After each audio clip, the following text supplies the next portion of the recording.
ASI साहब की जानिब से कहा गया कि कितनों के साथ जाके सोती हो, कितनों के साथ नाजायज ताल्लुकात हैं, कांस्टेबल ने बांध कर मारा। फिर कहते तुम्हारे कितने यार है, तुम्हारी माँ के कितने यार है, पर्सनल लाइफ को डिस्कस किया गया। उन्होंने कहा तुम्हारे कितनों के साथ तुम्हारे गलत रिलेशन है, कितनों के साथ तुम होटल पे सोती रही हो। मैं नाश्ता देने गई, उन्होंने मुझे कहा कि भाई तुम भी उसकी बेटी हो। मैंने कहा जी मैं उनकी बेटी हूँ। उन्होंने मुझे भी बिठा लिया, लेकिन फिर भी मुझे 10 दिन थाने में रखा गया। तो उन्होंने फिर बांध के मारा। मेरा स्टोलर था, उसी के साथ उन्होंने बांध के मारा। दुपट्टा उतार दिया था जी दुपट्टा उतार।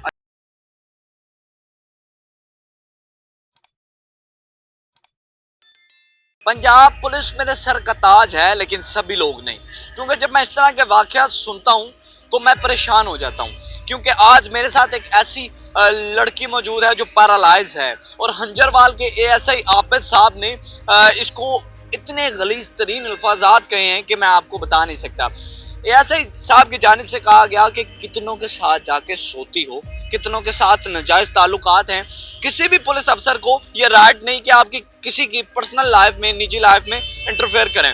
और बाकायदा इसको कांस्टेबल ने बांध कर मारा, क्योंकि ये पैरालाइज है। कहती थी खुदारा मुझे माफ कर दो, वो नहीं माफ करती थी, वो मारती थी डंडा कमर में, फिर कभी टांग पे। तो ये माफिया मांगती थी। जब उसने देखा कि ये नहीं टेक रही तो फिर इसको बांधा और बांध के मारा। इससे बात करते हैं। अस्सलाम वालेकुम, क्या नाम है? अक्सर। कहाँ से आई हैं? न्याज बेग से। अच्छा, ये आपको थाना कौन सा लगता है? हंजरवाल। आपने जुम्मेदारी से बात करनी है, जो बात करेंगे जुम्मेदार आप हो। जी ठीक। ठीक है, हंजरवाल थाना लगता है जी। एएसआई का नाम क्या है? आबिद। आबिद। अच्छा, मुझे बताएं, उसका कोई आपको पर्सनल कुछ मामला था, कोई पर्सनल एएसआई के साथ रंजिश थी? नहीं। अच्छा, क्या एएसआई की जानिब से आपको? वो मतलब कि मैं अपने भाई को और भाभी को नाश्ता देने गई थी ना, तो उन्होंने मुझे भी बिठा लिया कि भाई तुम लोग की अम्मी कहाँ गई, अपनी अम्मी का बताओ वो कहाँ गई हैं।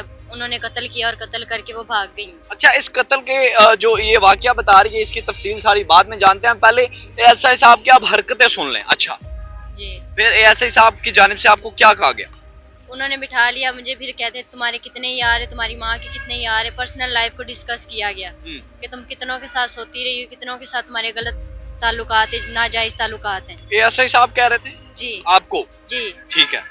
उन्होंने कहा तुम्हारे कितनों के साथ तुम्हारे गलत रिलेशन है, कितनों के साथ तुम होटल पे सोती रही हो। अस्तगफिरुल्लाह। अच्छा जी।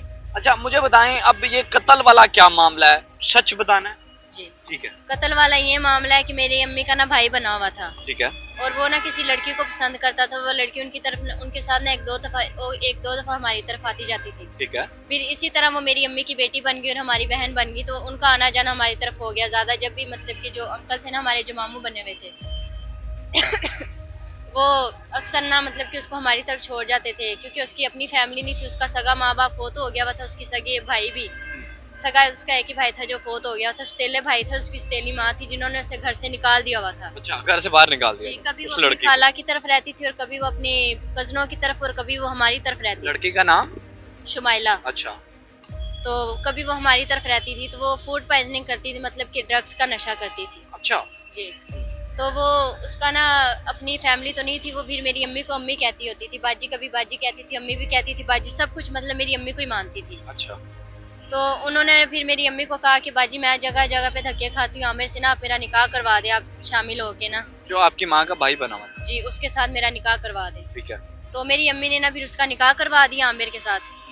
तो फिर वो जब भी, क्योंकि वारिस मेरी अम्मी बनी, तो कभी कभी जब भी कोई मसला होता था ना, तो वो लड़के मेरी अम्मी के पास आ जाती थी, मतलब उसे वहाँ सर छुपाने की जगह मिल जाती थी। जी। ठीक वो है। हमारी तरफ आ जाती थी। ठीक है। क्योंकि उसके अपने सगे बहन भाई तो थे नहीं, सगी बहनें थी वो काफी दूर दूर रहती थी, और जो सतेले भाई थे वो घर घुसने नहीं देते थे। उन्होंने अच्छा। कभी उससे ये नहीं पूछा तुम्हें किसी चीज की जरूरत है या नहीं है, कभी अच्छा। नहीं पूछा उससे। उसको बेदखल कर दिया था, यहाँ तक कि जो उसके नाम हिस्से की जगह थी वो भी उन्होंने अपने नाम करवा ली। अच्छा। ये वो भी उसका हिस्सा खा लिया।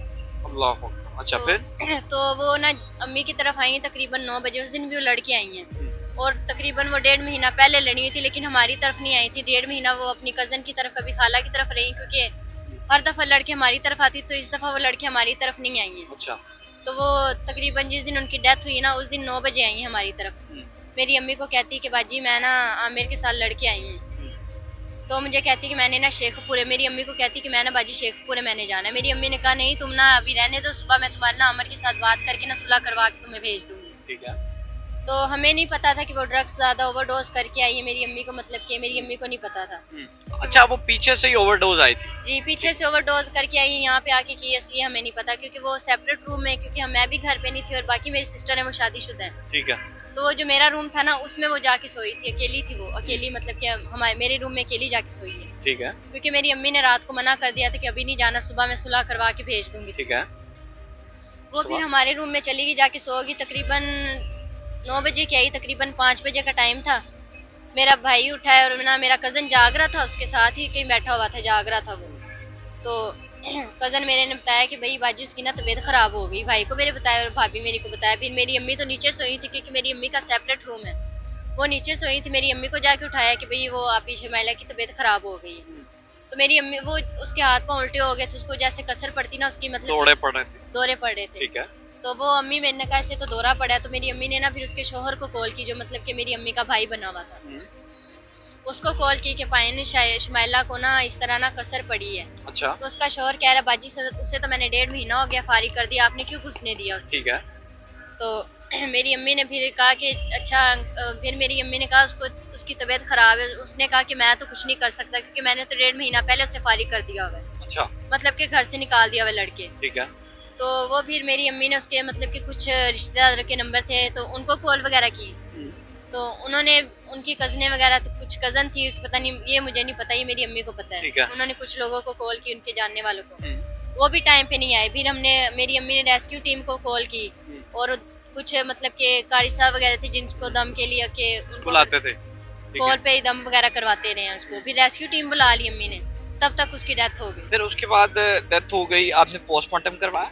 जी, करवाया। पोस्टमार्टम में क्या आया? उसमें वो पोस्टमार्टम उनके पास, पुलिस वालों के पास ही, हमारे पास रिपोर्ट नहीं, लेकिन रिपोर्ट के मुताबिक उसमें आइस का केमिकल आया। अच्छा, और पहले भी वो नशा करती थी? जी, पहले भी नशा उसके अपने ओवरडोज से वो इस दुनिया से चली गई, और काफी लोग इस तरह रोडों पर पड़े होते हैं। अच्छा, इसके बाद मुझे आप बताइएगा, जो बहन भाई तब उस मृत्यु के मुंह में पानी डालते थे, जैसे ही उन्हें पता चला मर गए हैं, फिर उनका क्या रवैया था?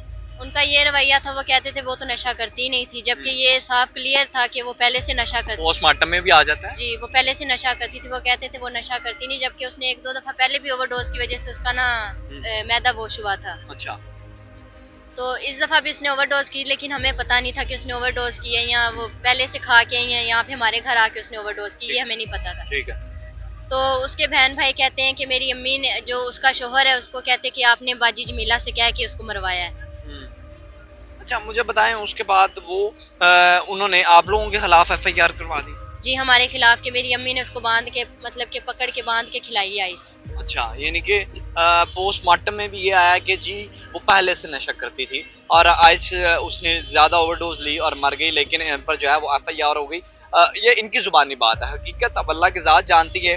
अच्छा, उसके बाद आप थाने जब अपने भाई को नाश्ता देने गई, तो फिर क्या रवैया था थाने वालों का? मैं नाश्ता देने गई, उन्होंने मुझे कहा कि भाई तुम भी उसकी बेटी हो। मैंने कहा जी मैं उनकी बेटी हूँ। उन्होंने मुझे भी बिठा लिया। पहले तो जो आबिद था उसने गंदी गालियाँ निकाली बहुत ज्यादा, कि भाई अपनी माँ का बताओ कहाँ है, वो कत्ल करके भाग गई है, तो वो कहाँ, उनको उसको कहाँ छुपाया उसका बताओ। मैंने कहा मुझे नहीं पता, क्योंकि मैं घर पे नहीं थी। लेकिन फिर भी मुझे 10 दिन थाने में रखा गया। और उधर मार वगैरह आप कह रही थी, आपको मारा गया बकायदा बांध कर? जी, पहले दिन जब मतलब कि पहले दिन उन्होंने बहुत ज्यादा मारा। उन्होंने मतलब कि मेरा एक हाथ पैरालाइज है, तो उनको मैंने बताया भी मेरा एक हाथ पैरालाइज है। उन्होंने फिर भी मतलब कि वो मारती थी, मैं मारने नहीं देती थी क्योंकि मुझे दर्द होती थी, तो उन्होंने फिर बांध के मारा है। बांध कर? जी, किसके साथ बांधा था? मेरा स्टोलर था, उसी के साथ उन्होंने बांध के मारा है। दुपट्टा उतार दिया था? जी, दुपट्टा उतार। अच्छा, और उसके बाद बांध कर किस चीज से मारा? वो पाइप होता है ना जो टूटियों में डलता है ग्रीन कलर का, उसके साथ। चले जी, मारना किसी को भी मेरे ख्याल से तो ये ठीक नहीं है, और इस तरह का मामला होना भी नहीं चाहिए। और हमारा कोई भी इदारा इस चीज़ की इजाज़त नहीं देता कि आपके पास कोई भी बेशक मुल्ज़म हिरासत में हो तो आप उसको जो है वो जिस्मानी तशद्दुद करें और उसको बांध कर मारें। तो ये हालात हैं जी। मैं यही कहना चाहूँगा, आईजी साहब आप तो बड़े अच्छे इंसान हैं, डीआईजी फैसल कामरान साहब बहुत अच्छे इंसान हैं, मेरिट पर काम करने वाले इंसान हैं, क्योंकि हम ने उन्हें देखा है काम करते, तो इनको भी इंसाफ ज़रूर दिलवाइएगा। अपने मेज़बान मियां हसन इश्तियाक को दीजिए इजाज़त।